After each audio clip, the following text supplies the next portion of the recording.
जो खाक में मिले उसे मिलता है आशना.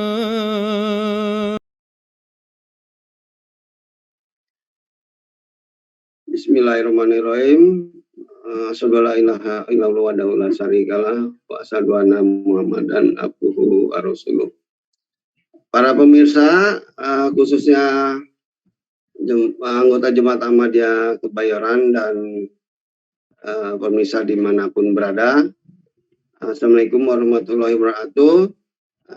Kita kembali lagi pada acara Markiji, yaitu mari kita mengaji. Pada hari ini kita akan membahas masalah fastabiqul khairat atau berlomba-lomba dalam kebaikan. Kalau kita mendengar kata lomba, yaitu harus ada yang menang dan harus ada yang dikalahkan. Nah, bagaimanakah dalam perspektif Islam atau Al-Quran, fastabiqul khairat ini apa dan harus bagaimana? Hadir di tengah-tengah kita Bapak Mubalik Harpan, kemudian juga Bapak Azrul sekeluarga, yang nanti kita sama-sama membahas dalam wacana fastabiqul khairat. Baiklah, untuk itu kami persilakan Bapak Maulana Harpan untuk memberikan sedikit pemaparan dalam tema kali ini tentang fastabiqul khairat atau berlomba-lomba dalam kebaikan. Untuk itu kami persilakan. Baik, jazakumullah khairan jaza Pak Erisman. Bismillahirrahmanirrahim. Asyhadu alla ilaha illallah wa asyhadu anna Muhammadan abduhu wa rasuluh. Amma ba'du, a'udzu billahi minasyaitonir rajim. Bismillahirrahmanirrahim. Bapak Ibu hadirin wa hadirat dimanapun Anda berada, kembali dalam acara Markiji, ya, menemani Anda untuk makan sahur. Ya, semoga apa yang kami sajikan bisa menambah pengetahuan, ilmu dalam agama, khususnya terkait dengan pemahaman Al-Quran, yang insya Allah akan senantiasa menemani Anda setiap hari selama bulan Ramadan. Pada kesempatan kali ini, sebagaimana tadi sudah disampaikan, tema kita adalah tentang fastabiqul khairat atau berlomba dalam kebaikan, di mana perihal dengan tuntunan ini telah disampaikan di dalam Al-Quran surah Al-Baqarah di ruku ke-18 pada ayat 149.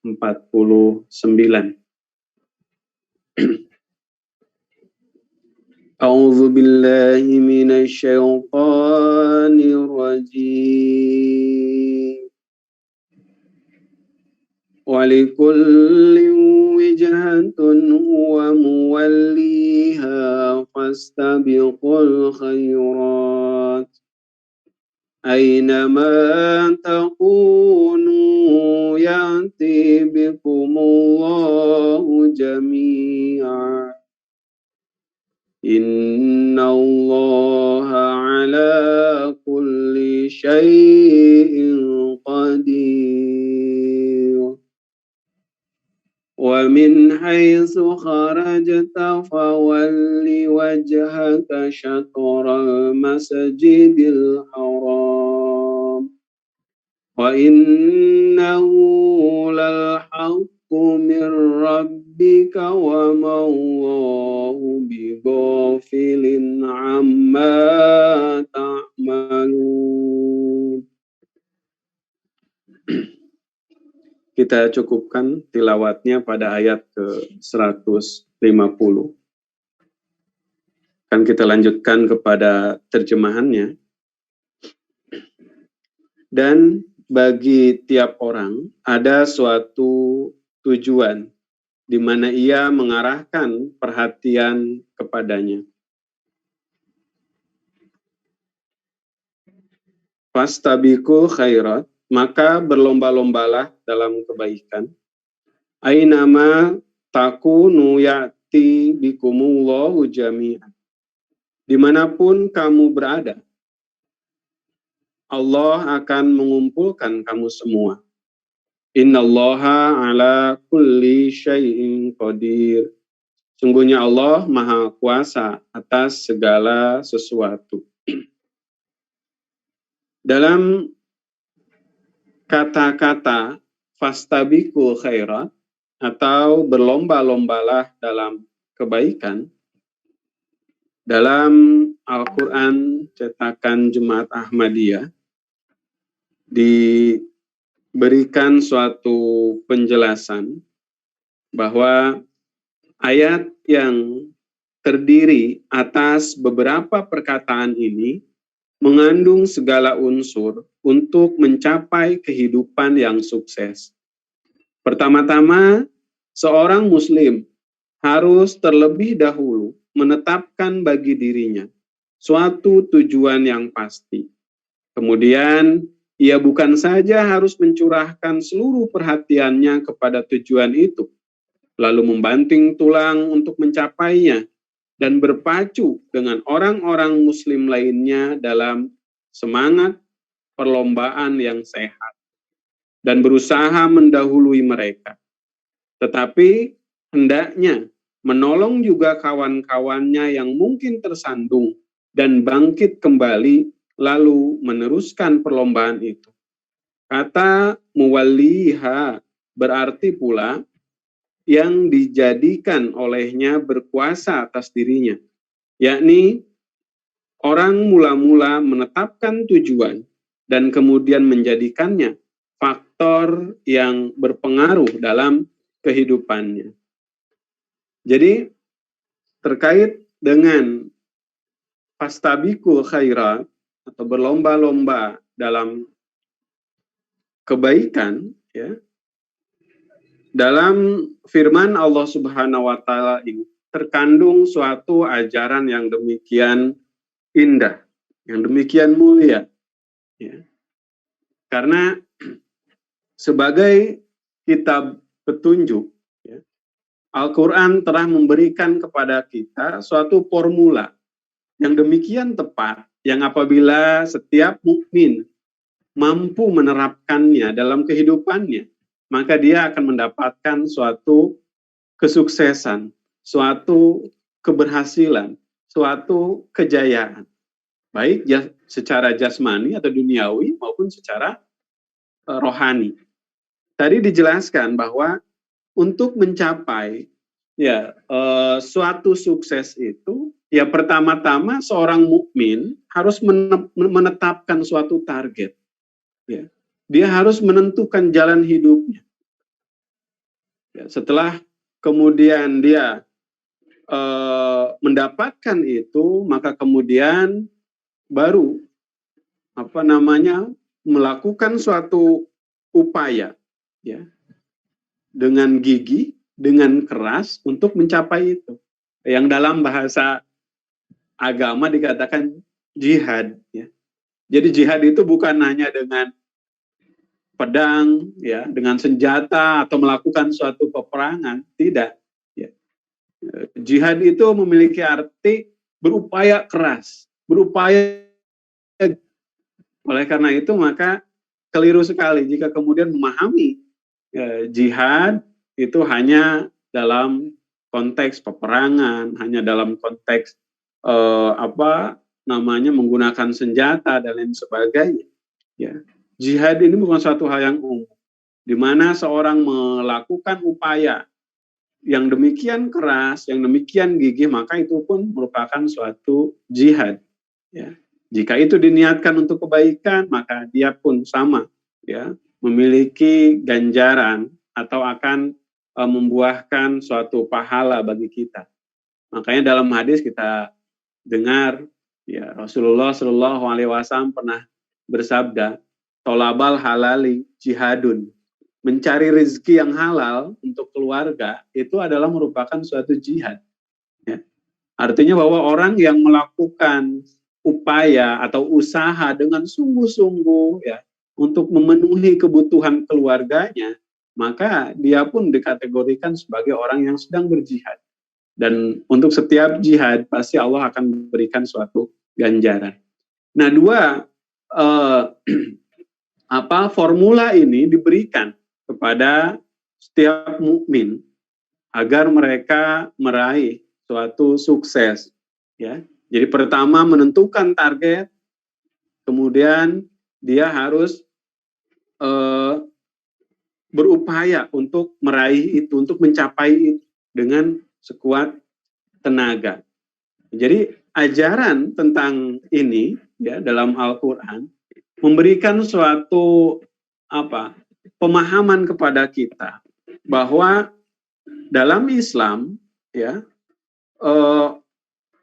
seorang muslim itu demikian dianjurkan ya untuk berupaya ya. Tidak ada waktu untuk berleha-leha, apalagi kemudian berputus asa dalam segala sesuatu ya, sehingga kemudian tidak lagi berupaya, tidak lagi berusaha ya. Dalam segala hal, baik mencari rezeki dan lain sebagainya ya. Umat atau ajaran Al-Qur'an senantiasa menekankan kepada umatnya untuk menjadi orang yang tangguh ya, menjadi para pekerja yang handal, yang gigih, yang gesit ya. Nah, ini suatu ajaran juga ya. Jika setiap orang kemudian memperhatikan ajaran ini ya, maka marwah atau harkat Islam sendiri akan demikian terjaga ya. Karena ada image kan ya. Jadi kalau giliran melihat orang keterbelakangan ya, miskin dan lain sebagainya, selalu diarahkan kepada Islam ya. Padahal ya Islam ya mengajarkan suatu ajaran yang demikian baik bagi kehidupan, baik dunia maupun bagi rohani. Ya. Setiap mukmin yang mengamalkan ajaran ini pasti ya dia tidak akan berada pada kehidupan yang susah, ya, kehidupan yang sulit, ya, karena ajaran untuk senantiasa bekerja gigih, giat, ya demikian ditekankan, dan itu merupakan ciri daripada ajaran Islam. Berkaitan dengan fastabiqul khairat ini, tentu ya tidak hanya atau bahkan jangan sampai hanya dilihat pada sisi duniawi saja, ya. Akan tapi juga erat kaitannya dengan perkara-perkara ukhrawi, perkara-perkara rohani. Ya. Hazrat Khalifatul Masih Al-Khamis dalam salah satu khutbah beliau berkaitan dengan fastabiqul khairat ini pernah menyampaikan bahwa jika setiap mukmin ya memahami ajaran yang demikian indah tentang fastabiqul khairat ini, maka dalam suasana keislaman akan timbul ya suatu suatu keadaan ya yang demikian indah, baik dalam sosial kemasyarakatan maupun dalam ibadah. Ya, dapat kita bayangkan jika setiap mukmin memiliki dalam hatinya suatu semangat, suatu gairah untuk selalu lebih depan dalam ibadah, untuk selalu lebih depan dalam amal soleh, ya. Jadi suasana lomba itu ya akan menggiring umat Islam ya menjadi unggul dalam segala suasana seperti ini bukan tidak pernah terjadi ya. Di masa awal kedatangan Islam ya, suasana fastabiqul khairat ini terjadi ya, di sepanjang masa. Ya. Dalam hadis dikatakan ada para sahabat, sekumpulan para sahabat yang miskin datang kepada Rasulullah Shallallahu Alaihi Wasallam. Mereka mengeluhkan, katanya, wahai Rasulullah, kami melakukan ibadah, kami juga ikut bersama engkau untuk berjihad, ya. Tapi katanya, kami tidak bisa mendahului orang-orang kaya dalam melakukan amal soleh. Ya. Mereka bisa menafkahkan apa yang mereka miliki dari hartanya, sedangkan kami tidak bisa. Kata Rasulullah SAW, apakah Allah Subhanahu Wa Taala tidak memberikan rizki kepadamu sehingga kamu bisa berinfak dengan itu? Bacalah subhanallah 33 kali. Bacalah alhamdulillah 33 kali. Dan bacalah Allahu Akbar 34 kali. Niscaya amalan-amalan itu akan mencukupkan kamu sebagaimana orang-orang kaya melakukan sedekah, melakukan infak di jalan agama. Mendengar nasihat ini dari Rasulullah Shallallahu Alaihi Wasallam, ya orang-orang yang miskin tadi kemudian senantiasa berzikir, ya, membacakan wirid-wirid tadi, ya. Setiap selesai sholat mereka membacakan, ya, subhanallah 33 kali, alhamdulillah 33 kali, kemudian Allahu Akbar 34 kali. Lama-kelamaan orang-orang kaya melihat bahwa ini mereka ini sedang melakukan apa nih, orang-orang yang lemah tadi, orang-orang yang miskin tadi. Kok tiap sholat mereka selalu membaca wirid, ya, berzikir panjang-panjang. Akhirnya mereka mencari tahu. Nah, setelah tahu sebabnya, maka mereka pun mulai mengikuti. Ya, jadi mereka di sholat pun berwirid juga, ya, sama berwirid juga. Sampai kemudian akhirnya para sahabat yang miskin tadi mengetahui ini orang kaya, para sahabat yang kaya ini sudah mulai mengikuti kita juga nih. Akhirnya mengadu lagi, datang kepada Rasulullah Shallallahu Alaihi Wasallam, mengadukan, bahai Rasulullah, ya, apa amalan-amalan yang kami lakukan, ya, untuk bisa seimbang, ya, berada di garis terdepan bersama orang-orang yang kaya. Kini pun mereka sudah mulai merebutnya dari kami. Mereka sudah mulai membaca wirid lagi, katanya. Membaca wirid juga setelah sholat sama dengan kami. Jadi bagaimana kami bisa menyamai mereka, gitu kan? Akhirnya apa kata Rasulullah Shallallahu Alaihi Wasallam? Ya, kini ya apa yang bisa saya lakukan? Barang siapa yang Allah Ta'ala, ya, dengan anugerahnya mengaruniakan suatu kebaikan yang lebih kepada seseorang, ya maka itu merupakan keberkatan bagi orang tersebut. Nah, jadi kita melihat kepada tauladan ini, ya, bagaimana fastabiqul khairat itu menjadikan setiap orang, ya, menjadikan setiap mukmin menjadi pribadi-pribadi yang demikian baik, ya. Oleh karena itu maka tadi jika pertanyaannya seperti yang Pak Darisman lemparkan di permulaan tadi, ya, perlombaan ini pasti harus ada yang menang, harus ada yang kalah. menang dan kalah, ya itu mungkin tadi ya, bukan dalam hal keputusasaan, bukan dalam hal kegagalan, ya, dalam hal ini ya.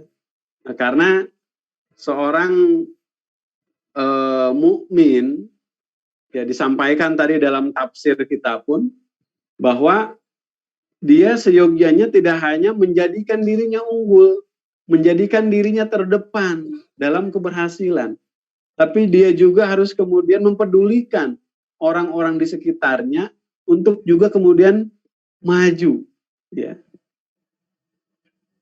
untuk juga kemudian berhasil, sukses, ya. Nah, jadi dalam hal ini ya jelas bahwa perlombaan dalam agama, ya, perlombaan dalam kebaikan ini tidak ada kegagalan, ya, tidak ada kegagalan yang kemudian dia dalam arti kekalahan yang kemudian membinasakan, ya, atau ya keterpurukan dan lain sebagainya yang konotasi negatif, ya. Tapi dari hal ini ya fastabiqul khairat ini ya menjadikan seorang itu ya menjadi senantiasa untuk maju ke depan, ya, membawa mereka kepada tahapan-tahapan yang lebih baik, ya. Jadi mungkin itu ya dalam ayat 149. Nah, dalam ayat 150 tadi sudah kita bacakan. Wa min haitsu kharajta fawalli wajhaka syatrul masjidil haram.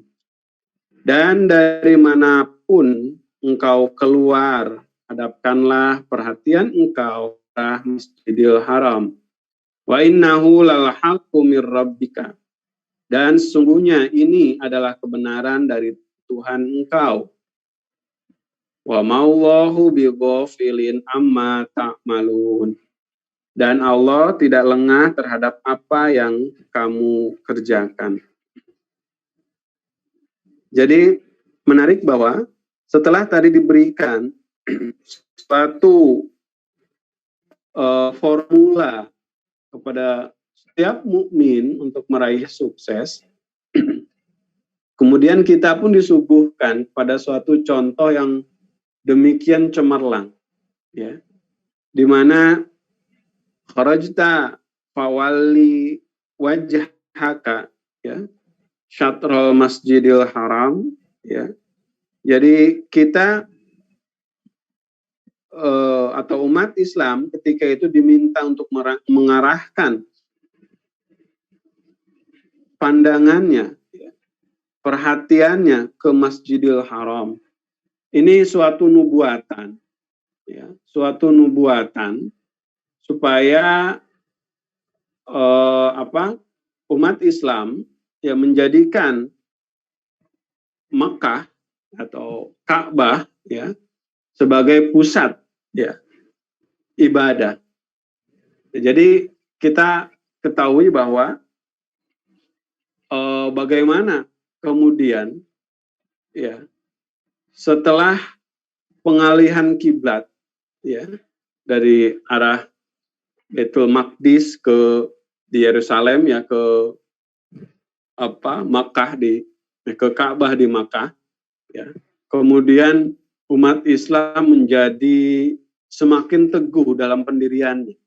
Mereka punya target karena diperintahkan kemudian untuk menjadikan Ka'bah ini, ya, tempat peribadatan bagi orang-orang musyrik ini, ya, sebagai kiblatnya. Ini kan suatu PR yang besar, ya, dan ini tidak mungkin dapat diraih tanpa adanya suatu planning yang benar, spirit atau semangat yang kuat, ya. Nah, ini dengan adanya perintah ini umat Islam demikian ditekankan, diberikan suatu nubuatan dan kemudian terbukti, ya. Tidak lama dari hijrah Rasulullah Shallallahu Alaihi Wasallam, ya, kemudian umat Islam bisa meraih kemenangan dan bisa merebut Ka'bah, ya, yang kemudian merubah dari tempat pemujaan berhala yang demikian besar, ya, karena jumlahnya mencapai 360 berhala, ya, itu dirubah menjadi pusat ibadah umat Islam, ya, pusat penyebaran ketauhidan, ya. Jadi jika kemudian ada orang yang bertanya-tanya, apakah mungkin hanya dengan kata-kata yang demikian singkat yang dijelaskan pada ayat 49 tadi, 149 tadi, ya, kemudian kita bisa meraih kesuksesan, maka ayat 150 ini memberikan suatu bukti, ya, bagaimana kemudian ketika umat Islam mengamalkan ajaran-ajaran Al-Quran dengan benar, kesuksesan akan diraih. Contohnya, sejarah membuktikan itu, ya, dengan keadaan yang demikian terbatas, ya, umat Islam mampu membalikan keadaan, ya, bahkan kemudian menjadikan tempat yang tadinya itu tempat penyiksaan bagi umat Islam, teraniaya umat Islam di Makkah, ya, kemudian berubah menjadi tempat penaklukan mereka. Nah, ini kan suatu hal yang demikian besar. Jadi Al-Quran atau ajaran-ajaran yang diberikan Al-Quran bukanlah suatu kata-kata yang tidak terbukti, tetapi ajaran yang diberikan oleh Al-Quran, sejauh itu diamalkan dengan benar, sejauh itu diamalkan dengan Al-Quran secara kontan memberikan suatu bukti, ya. Jika ada kemudian orang yang mengatakan, nah mungkin dengan kata-kata yang singkat, motivasi yang demikian singkat itu kemudian bisa terpenuhi menjadi sukses. Ya, contohnya langsung bagaimana Rasulullah SAW menguasai Ka'bah di Mekah dalam kondisi yang demikian sulit dan terbatas, ya, dari seorang pengungsi, ya, dari Mekah beliau hijrah ke Madinah, kembali menjadi seorang pemenang. Nah, ini merupakan suatu contoh dan yang real, ya, pada kita dan membuktikan bagaimana kemuliaan, keluhuran dari ajaran Al-Quran, dan semuanya itu, ya, ditunjukkan melalui memang pengamalan ajaran itu yang dengan sebaik-baiknya, dengan sebenar-benarnya. Jika kita lihat misalkan ada kisah dalam satu peperangan, ya, ada ketika peperangan sudah selesai, ya, kemudian para sahabat yang masih sehat menyisir sahabat-sahabat lain yang terluka, ya, disisir dari antara tumpukan-tumpukan mayat. Dilihatlah ada yang masih bisa berkomunikasi, ya, didekati, ditanya gimana kabarnya, apa yang dibutuhkan. Dia mengatakan bahwa dia memerlukan minum, akhirnya dia ambilkan minum belum datang, yang lain udah terasa lagi, kan gitu, udah terdengar lagi ada rintihan, disamper, kemudian ditanya apa yang dibutuhkan minum. Ketika minum itu dibawa mau diberikan ke orang yang pertama menyuruh berikan kepada yang kedua, ya, kemudian dibawakan kepada yang kedua mengatakan berikan kepada si anu, yang ketiga. Nah, akhirnya belum juga sampai kepada yang tiga, ya, yang ketiga sudah meninggal. Kembali lagi ke yang kedua meninggal. Kembali kepada yang pertama pun meninggal. Nah, ini bagaimana spirit, ya, fastabiqul khairat itu, ya, itu pun tergambar dalam setiap detik kehidupan umat Islam di masa awal. Oleh karena itulah maka dalam waktu sekejap umat Islam bisa meraih suatu kejayaan, meraih suatu kemenangan. Spirit ini ya kiranya menjadi penting untuk kemudian kita resapi dalam kehidupan kita. Terlebih kita melihat bagaimana kondisi ya umat Islam saat ini terpecah-pecah, ya. Kemudian sehingga persatuan pun berkurang. Ya.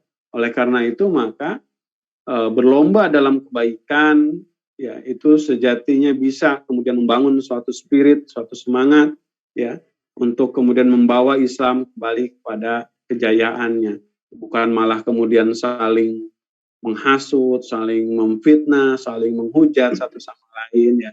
Harusnya umat Islam bersatu sebagaimana ajaran daripada Al-Quran yang demikian indah ini. Fastabiqul khairat, berlomba dalam kebaikan. Mungkin demikian untuk sementara yang dapat saya sampaikan. Ya, jadi memang jika kita mau ulas lagi memang cukup panjang, ya. Tetapi kita akan batasi ya, karena durasi, ya waktu kita pun sangat terbatas. Ya, saya kembalikan kepada Pak Darisman. Pak Darisman, enggak? Baik, terima kasih para pemirsa Markizi. Mari kita mengaji. Kita telah menyimak bersama. Bahwasanya tadi kita bisa memahami lomba-lomba dalam kebaikan atau Fastabiqul khairat ini bukan pengen menang sendiri ibaratnya ya, tapi memajukan diri sendiri, kemudian juga mengajak teman-teman kita, mengajak saudara-saudara kita untuk berjamaah, untuk sama-sama maju bersama. Mungkin itu yang bisa kita ambil intinya. Pemirsa, terima kasih masih menyimak program ini. Nah, kita juga ada saudara kita, Bapak Azul Fahmi, sebagai juga tamu kita yang sama-sama dalam program ini. Mungkin ada sedikit pertanyaan atau uraian lagi tentang Fastabiqul khairat ini. Silakan Pak Azul. Baik, terima kasih Pak Darisman. Assalamualaikum warahmatullahi wabarakatuh. Pak Mubalik. Terima kasih paparannya, menarik nih Pak ya.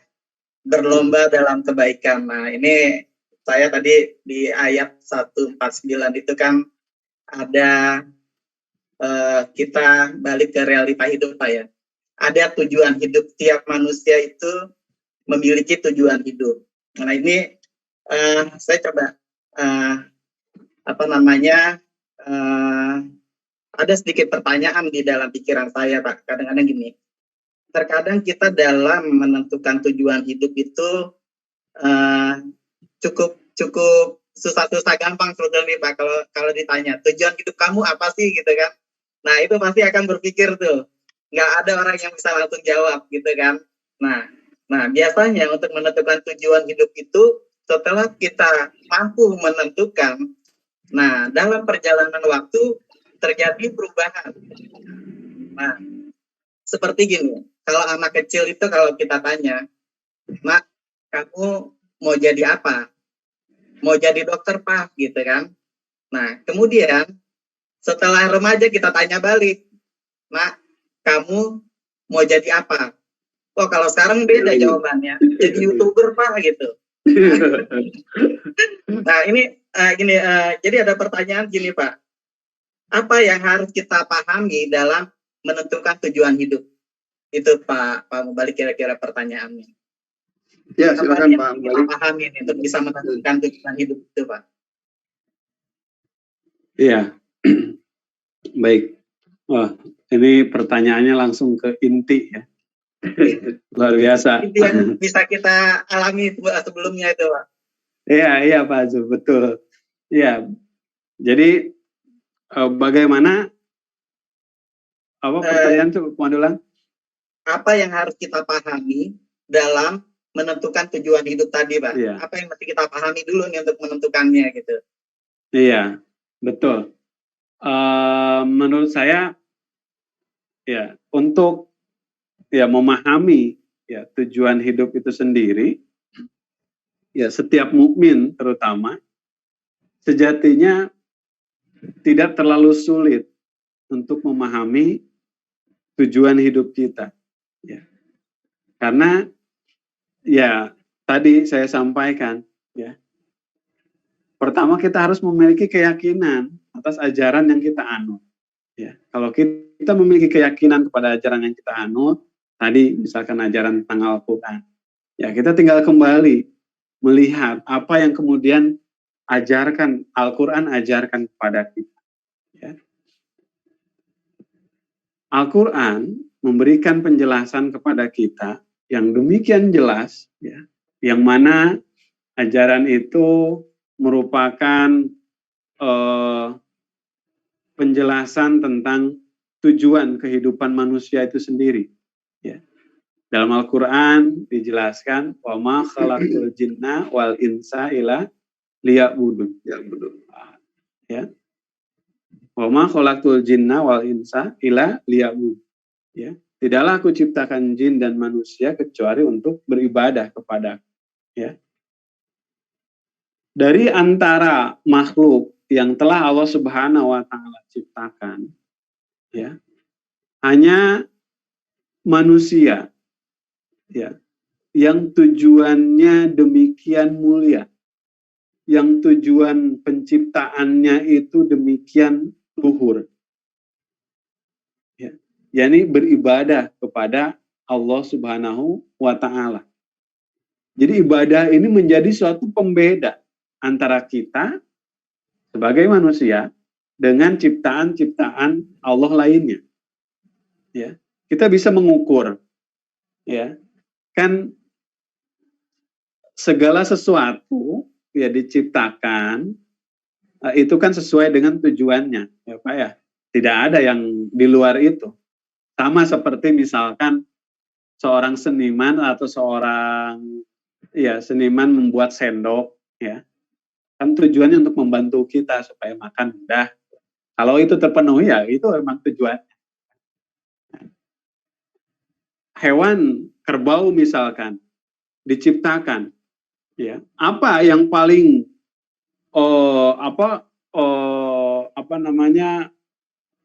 yang paling bisa dicapai oleh seorang kerbau, seekor kerbau, ya, membantu manusia dan untuk membajak misalkan, ya, atau untuk mengangkut barang-barang, ya. Di atas itu tidak ada kemampuan yang bisa dilakukan oleh seekor kerbau, ya. Jadi dilihat dari sisi itu jelas bahwa itu paling tinggi dari tingkatan kemampuan seekor kerbau. Nah, manusia di samping kemampuannya, ya, dalam segala hal, ya, dia punya banyak kemampuan di bidang seni, di bidang keilmuan, ya, di bidang yang lainnya, tapi tetap saja ada suatu kekosongan, ya, yang akan manusia itu rasakan, ya, yang mana kekosongan itu dapat tertutupi ketika seorang beribadah kepada Allah Subhanahu wa taala. Nah, ini menunjukkan, ya, suatu tingkatan, ya, yang paling puncak, ya, dari penciptaan manusia adalah untuk ibadah. Orang yang kaya, apakah mereka akan merasa puas karena sudah mendapatkan suatu kemewahan dalam kehidupan? Tidak. Ya. Banyak juga mereka yang kemudian putus asa dan akhirnya bunuh diri dan lain sebagainya. Kenapa? Karena memang tujuannya bukan untuk itu. Bukan hanya sekedar untuk menumpuk harta. Manusia itu diciptakan. Oleh karena itu akan selalu ada kekosongan, ya. Dan kekosongan itu, ya, akan terisi dengan ibadah, ya, karena memang tujuan manusia itu adalah untuk ibadah. Nah, jadi melihat kepada hal ini, makanya bahwa Hazrat Masih Maud alaihissalam senantiasa memberikan penjelasan kepada kita tentang pentingnya, ya, memberikan perhatian ke arah kerohanian. Ya. beliau menyatakan bahwa pada masa ini pintu menuju surga itu sangat sedikit antriannya itu. Nah, makanya ayo mari ya mendekat kepada aku, akan aku tunjukkan jalan menuju itu. Nah, jadi oleh karena itu maka tadi ya jika ditanya kemudian bagaimana melihat ya memahami tujuan daripada kehidupan ini, tujuan hidup kita ini, ya dengan ya memahami ya apa yang sudah diajarkan oleh Sang Pencipta. Ya. Allah Subhanahu Wa Taala adalah pencipta kita, ya. Dan kemudian Dia sudah memberikan, menganugerahkan kepada kita suatu petunjuk, ya, merupakan syariat terakhir yaitu Al-Quran. Nah, dengan memahami itu maka kita akan mendapatkan suatu pengajaran tentang bagaimana kemudian kita menjalani hidup ini. Orang yang mau melakukan suatu perjalanan di dunia ini saja, Pak ya, kan kita memerlukan map kadang-kadang. Ya, kadang karena kita nggak hafal buka map, ya, kemudian akhirnya kita diberikan suatu petunjuk bisa sampai kepada tujuan. Nah, dalam hal kerohanian kita ini menjalani suatu perjalanan yang ya paling tidak 60-70 tahun kan gitu. Perjalanan yang cukup panjang ya. Jika kemudian tidak ada petunjuk ya memang akan terombang-ambing. Akhirnya orang menentukan tujuan hidupnya masing-masing. Itu tadi, saya pengen jadi YouTuber, saya pengen jadi artis, saya ingin jadi gamer dan lain sebagainya. Ya karena apa? Karena dan kemudian mereka fokus kepada hal itu semata-mata ya, untuk meraih itu. Ya, waktunya semua dihabiskan ya sampai kemudian ibadah lupa lain sebagainya lupa. Ya padahal tujuan hidup manusia yang jelas adalah untuk beribadah. Namun menjadi catatan. Ya, walaupun tujuan kita adalah untuk beribadah kepada Allah Subhanahu Wa Taala, meraih kedekatan dengan Allah Subhanahu Wa Taala, memang hal-hal duniawi tadi itu memang juga diperlukan. Sama seperti orang yang akan melakukan suatu perjalanan kan perlu bekal, ya. Tidak mungkin perjalanan kita tempuh tanpa bekal. Kita pun hidup di dunia ini sebelum kemudian kembali kepada Allah Subhanahu Wa Taala memerlukan bekal. Ya. Oleh karena itu maka yang harusnya menjadi perhatian sebagaimana seorang perjalanan yang baik, misalkan dia memerlukan kendaraan untuk pergi ke daerah ya, maka tentu pikiran yang akan dia fokuskan itu bukan semata-mata bagaimana dia bisa memiliki suatu kendaraan ya yang mewah, yang nyaman, kemudian yang tren yang terbaru dan lain sebagainya. Kan tentu tidak akan itu. Yang akan dia pikirkan adalah bagaimana supaya saya bisa sampai kepada tujuan. Nah, kebanyakan kemudian orang itu terjebak kepada hal-hal tadi. Untuk sampai kepada tujuan, dia malah menyibukkan dirinya. Mobilnya yang tipe sport, mobilnya yang ada ada TV-nya, kemudian mobilnya yang AC-nya double, kemudian dan lain sebagainya. Ya. Akhirnya apa? Belum sampai ke sana kepada tujuan, kita akhirnya sudah kehabisan waktu untuk meraih itu. Jadi ingat, dunia ya dan segala kemewahannya itu adalah sarana, bukan tujuan.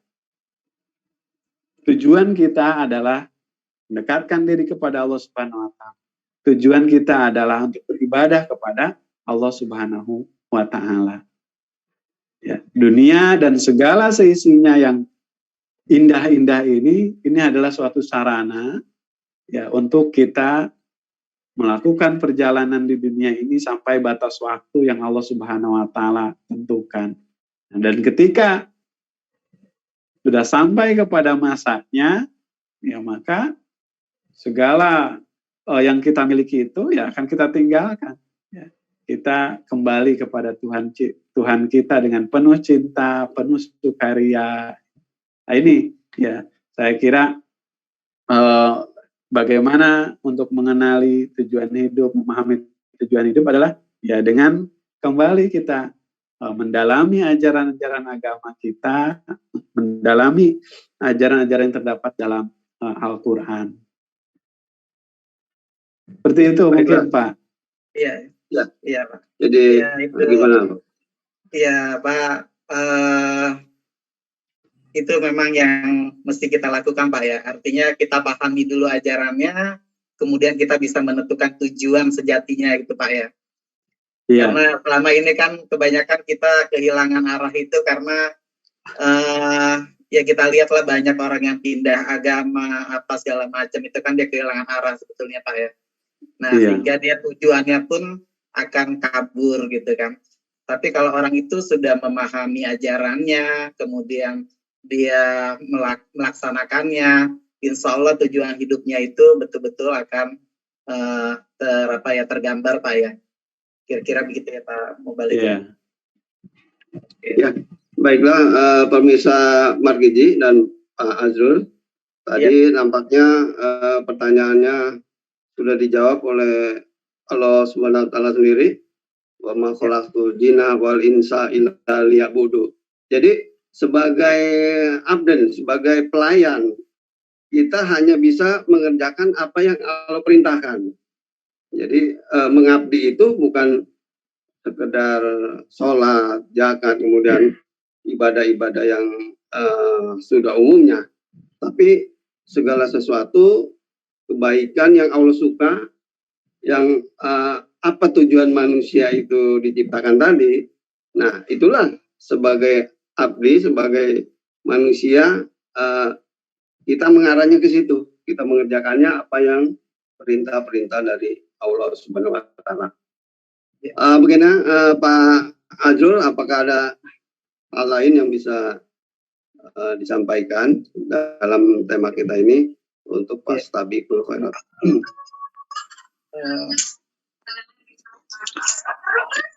Di belakang juga ada Ibu itu, mungkin ada Ibu ya, Ibu mau nanya kayaknya. Bergabung juga, silakan. Ya, assalamualaikum. Waalaikumsalam warahmatullahi wabarakatuh.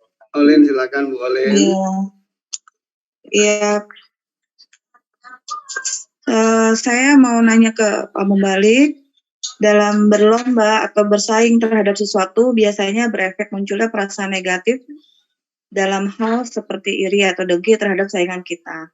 Bagaimana mengatasi hal tersebut? Jazakumullah Pak Mubalik. Jazakumullah sanadaka. Iya Bu, jazakumullah. Pertanyaannya, bagaimana ya menyikapi perasaan iri hati dalam berlomba-lomba? Ya. Hasad, ya dalam bahasa Arabnya iri hati, ya itu di dalam Islam itu dilarang, ya. Oleh karena itu maka tadi ya saya sampaikan fastabiqul khairat dalam ini, dalam ajaran Al-Quran ini bukan hanya ya menjadikan dirinya menjadi terdepan, kan tapi juga dia bisa menyertakan orang-orang di lingkungan sekitarnya juga untuk bersama-sama maju ke depan. Namun ya walaupun hasad tadi ya atau iri hati itu tidak diperbolehkan, ya. Namun ada dalam hadis ada dua hal ya yang kemudian menjadikan orang itu boleh iri hati. Ya. Yang pertama, ya, kata Rasulullah SAW, iri hati itu boleh, tapi hanya untuk dua perkara.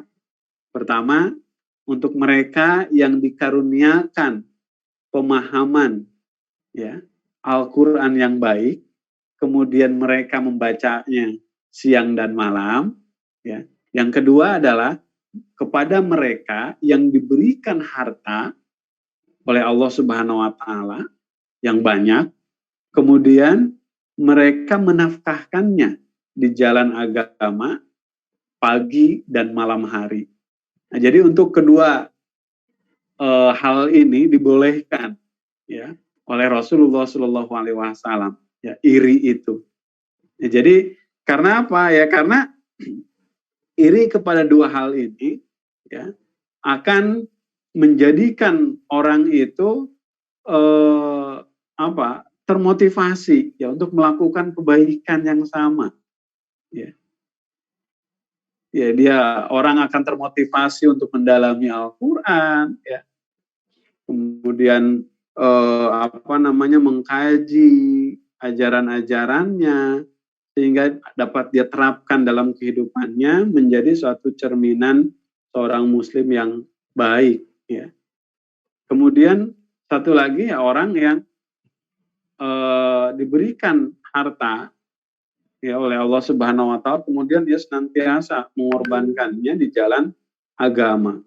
Ya, jadi dan ini tentu akan memotivasi ya orang-orang kemudian untuk senantiasa siap berkhidmat ya. Senantiasa siap membantu ya agama. Nah, jadi di luar ini ya, di luar dua hal tadi, hasad atau iri hati ya itu tidak dibenarkan. Makanya fawali wajhaka syatrul masjidil walikuli wijhatun huwa muwalliha fastabikul khairat, yaitu dalam pengertian bahwa dia tidak hanya ya menjadikan dirinya terdepan dalam kebaikan ya, tapi juga mampu menjadi contoh, mampu mengajak ya orang-orang yang ada di sekitarnya juga untuk mendapatkan suatu kebaikan yang sama ya. Ya. Sebaik-baik orang adalah orang yang bermanfaat ya bagi orang lain.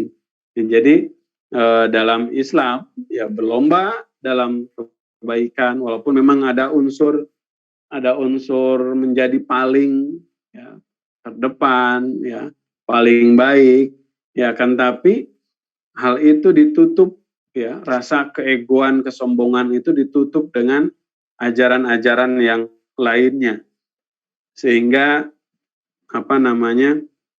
tidak akan mencerminkan ya suatu permusuhan ya, suatu suatu perselisihan ya. Jadi seperti itu Bu, berlomba-lomba dalam kebaikan di sini ya tidak menjadikan seseorang menjadi pemenang secara mandiri, secara mutlak ya, tapi berlomba-lomba dalam kebaikan ini akan menjadikan kita umat Islam menjadi suatu umat yang terbaik ya. Kuntum khairu umat ya. Jadi bukan secara pribadi-pribadi kan, tapi secara menyeluruh umat Islam apabila mengamalkan ajaran-ajaran ini ya dia akan menjadi umat yang terbaik. Jadi mungkin itu yang dapat saya tambahkan. Baiklah para pemirsa Markiji dan juga Bapak Azrul sekeluarga dan juga Pak Mubalik Arpan, ya mungkin sudah saatnya waktunya kita akhiri dalam program kali ini. Untuk itu kami cukupkan sekian acara Markiji pada hari ini. Semoga kita bisa sama-sama menjalankan ibadah puasa nanti dengan hikmat, dengan diberikan kesehatan, supaya kita dapat menjalankan ibadah dengan sempurna. Untuk itu, akhirul kalam, kami akhiri acara ini. Assalamualaikum warahmatullahi wabarakatuh. Waalaikumsalam warahmatullahi wabarakatuh. जो खाक में